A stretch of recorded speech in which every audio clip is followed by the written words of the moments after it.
Welcome to Cybercast 2.0. I'm your host, James Mursall. For our third episode recorded during National Cybersecurity Awareness Month, we're traveling to Capitol Hill to speak with Congressman Gerry Connolly, who has represented Virginia's 11th District since 2008 and has served as the chairman on the House Oversight Committee's Subcommittee on Government Operations since 2013. He is a champion of IT modernization reform, notably having co-sponsored the Federal Information Technology Acquisition Reform Act, better known as FITARA, which passed in 2014. Today we talk about agencies' progress on these standards and directives codified in FITARA, from FITARA scorecards to data center consolidation. We also looked at IT modernization, discussing both the Modernizing Government Technology Act, also known as MGT, and the associated Technology Modernization Fund, or TMF. Finally, we discussed Congressman Connolly's upcoming priorities, most notably taking the Federal Risk and Authorization Management Program, also known as FedRAMP, and not only codifying it into law, but also finding solutions to streamline the process and make it less onerous to small businesses seeking to enter the federal IT space. Thank you for joining us, Congressman Connolly. Let's get started. What are your current priorities as the chairman of the Subcommittee on Government Operations, and what challenges are you facing in this regard? We're going to continue to monitor compliance with FITARA, the Federal Information Technology Acquisition Reform Act. And as you know, we've had scorecards, and we have another hearing for the next scorecard scheduled, I believe, in December. Great. And so making sure agencies are complying and trying to improve their scores is really important. And we have, I think, 7 categories in which we grade people, and then there's an overall grade. And, we've been making progress. One of the areas I'm particularly concerned about is data center consolidation. And we have seen over 6,000 data centers consolidated or eliminated for savings cumulatively of $2.7 billion. So, wow. And those savings hopefully can be reinvested in the enterprise. That's great to hear. So I wanted to drill down a little bit more into federal IT consolidation, which I've heard you speak about before. What strategy should agencies pursue to meet the targets that are outlined in legislation right now? And how does IT consolidation differ from the administration's term of optimization? I think you're talking about data centers. Yes. We were alarmed when we saw that change in language by OMB. We interpreted that as a diminution in the commitment, that it was a lesser standard that agencies had to meet. We met with OMB officials and clarified that, and we're satisfied that they are back on track, that was not necessarily their intent, and they share our goal of trying to significantly reduce the number of data centers as an enormous inefficiency in the federal government. So I think we've sufficiently clarified that's not what they intended and that they share our goal. So you also mentioned FITARA, or the Federal Information Technology Acquisition Reform Act. You mentioned that some agencies are improving, and you're seeing improvement more or less across the board with the scorecards. How would you say agencies are doing with regards to the scorecard and the various categories contained within the scorecard? And what are they doing well? What areas need improvement? And how can the federal government support those improvements? Well, obviously, we can and should continue to make more progress on data center consolidation. That's where the savings are to be had, and trying to free up those savings to reinvest in the enterprise. Trying to retire legacy systems. And that's another piece here. The MGT Act was designed to create, to free up those resources to reinvest in the enterprise and to create a fund that would be seed capital for retiring old legacy systems and investing in new ones. Unfortunately, Congress has not really provided the appropriations that I think are needed to make MGT really work robustly. And so it's slow going in retiring legacy systems, especially with other fiscal pressures on agencies. So I think that's falling behind. We're also looking at even personnel issues. We want to move toward having a primus inter pares, a first among equals in terms of CIOs. When we first wrote FITARA, there were 250 people with the title CIO spread out over 24 federal agencies and departments, and that's absurd. And Absolutely. That is a system of no accountability and no responsibility. If you ask any major corporation, the answer is almost invariably one. We have one CIO, like we have one CEO. That's not true in the federal government.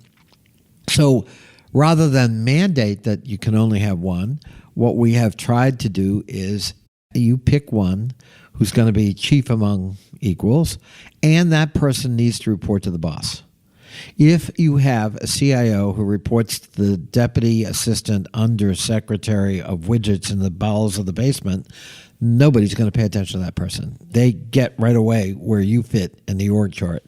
So making sure that we have a CIO that's the primary CIO who directly reports to the boss is to immediately infuse that position with authority, accountability, and responsibility. And those are really important, we think, basic management reforms, without which you're never going to fully succeed in IT modernization. And I think that should help with personal issues all the way down. I hear from cybersecurity employees in the federal government who have either literally or figuratively spent their careers in a closet, and knowing that their concerns are being taken a little more seriously is definitely a step towards. That's right. And, just to expand a little bit on other things, project risk management, FITARA requires agencies to identify high-risk projects, IT projects. And, of course, the bureaucratic response often is, we don't want to admit to any. Well, that doesn't help anything. And so I think we've made a lot of progress in getting people more comfortable. There's not some punitive action that's going to follow because you've said you've got 6 high-risk projects. That's good management practice. We're monitoring that. It's under careful scrutiny, and we're going to give that special attention in terms of management. And that's how we want it to work. So in various categories, I think we have seen progress, but there are other categories where, no question, we need to see more. So talking a little bit more about appropriations and making sure that there are ways to modernize and the funds exist for technology modernization across agencies.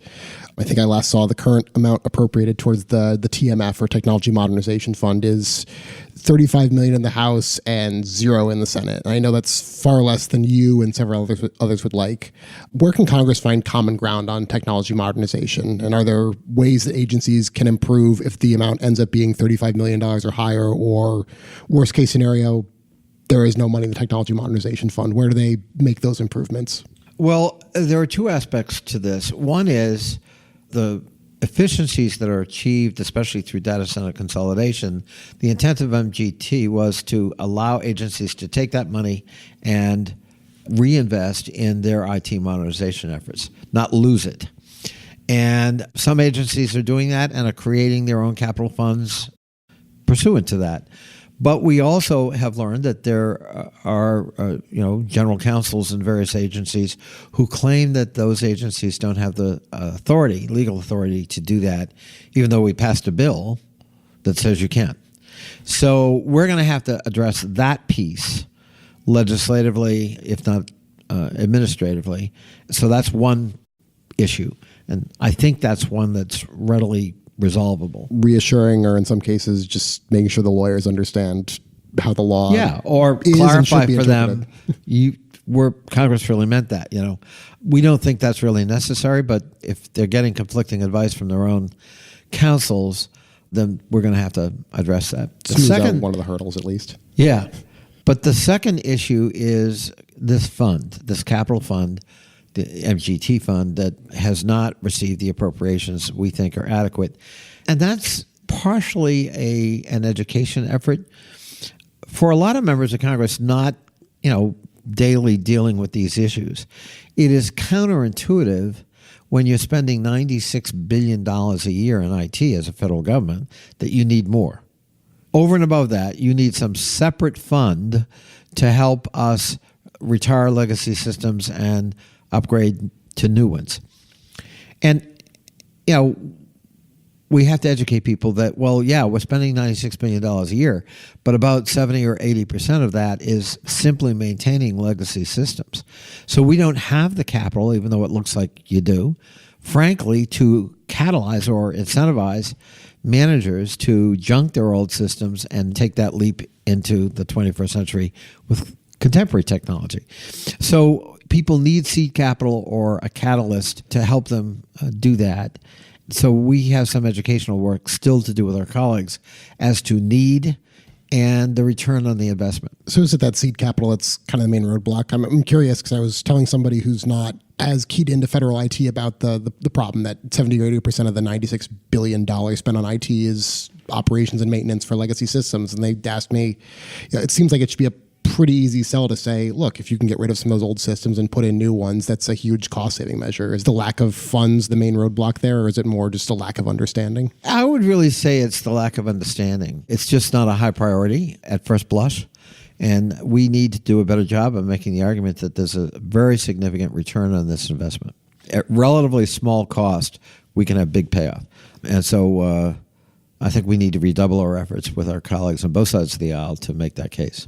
So you've also spoken about taking the Federal Risk and Authorization Management Program, better known as FedRAMP, and supporting it in Congress, possibly even codifying it into law to give it that extra legislative backing. Why is that so important for you, and what steps are you planning to take next to give FedRAMP more, oomph across the federal government? Well, FedRAMP is entirely a creature of the executive branch and could go away tomorrow morning. And lacking statutory home, that is quite conceivable.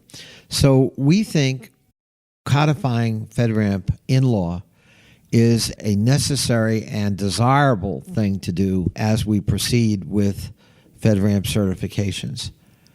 And I think, by and large, probably the folks in the executive branch agree with that. They don't want it to be an orphan, always at risk. And so our bill would authorize FedRAMP in law and would probably sunset it 10 years from now, subject to reauthorization. But we do more than that. So we start to get into the process itself. So we receive lots of complaints about FedRAMP in terms of how arbitrary it can be, reinventing the wheel. So you go to one window and you're certified, but then the next window says, well, no, you start all over again. This costs a lot of money. And if you're one of the big companies providing services to the federal government, you might be able to absorb that cost.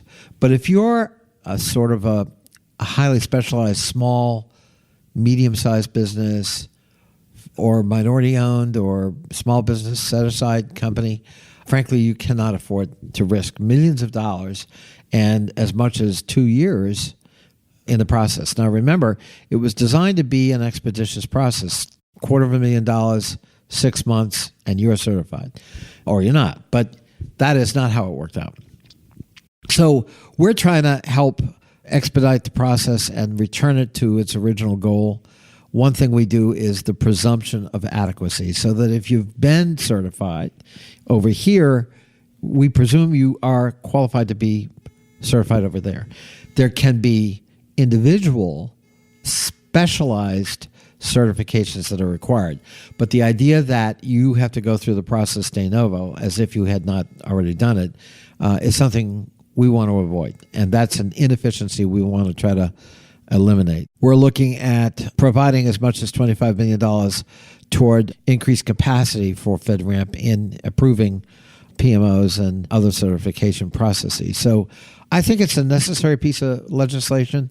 We've worked with industry and we work with the executive branch to make sure that we've got all of the T's crossed and I's dotted, and I think we're ready to move that bill. That's good to hear. It sounds a lot like what the government is trying to do with security clearances. I know, having worked with some people who are adjacent to the intelligence community, those could take, I think, at one point, 400 plus days for a top secret, and try to get that process down because people don't want to wait 2 years to serve their country. Absolutely. And frankly, it's also an economic issue. As representing a high-tech district with lots of federal contractors, I can tell you there are thousands of jobs that could be up and running tomorrow. They're funded, but they're vacant because of security clearance backlog. So lastly, I wanted to ask, looking towards the future, what are you focusing on next for your subcommittee and on the House floor in general? Are there any federal challenges you're preparing for in advance with regards to IT modernization or cybersecurity? And are there any opportunities in that regard that you're keeping in mind? Well, as I said, we're focused on FedRAMP. I hope to move that bill. We're looking at other aspects of the federal government, not necessarily IT related, but we're looking at legislation to provide for more accountability and transparency when the inspectors general meet in committee to police themselves. We believe that process could be improved and needs to be improved, and so we have legislation on that. We had a hearing about that. We continue to be worried about things like the Merit System Protection Board, which was allowed to really go fallow for a long period of time for want of appointments to the board. And what do you do when that happens?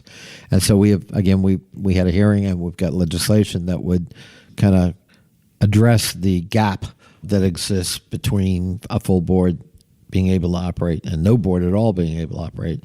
What do you do in that time period besides just collect a huge backlog of appeals? So there are a lot of, I think, good government measures that we're going to be looking at. We continue, frankly, to be at odds with the administration about its ill-conceived plan to abolish the Office of Personnel Management and divvy it up among agencies whose mission is not at all similar to OPM's. And the rationale, interestingly, comes back to IT. So the acting director of OPM at the time, Ms. Weichert, actually made the argument that, well, we're going to divvy up a lot of OPM to GSA because they have a better IT system.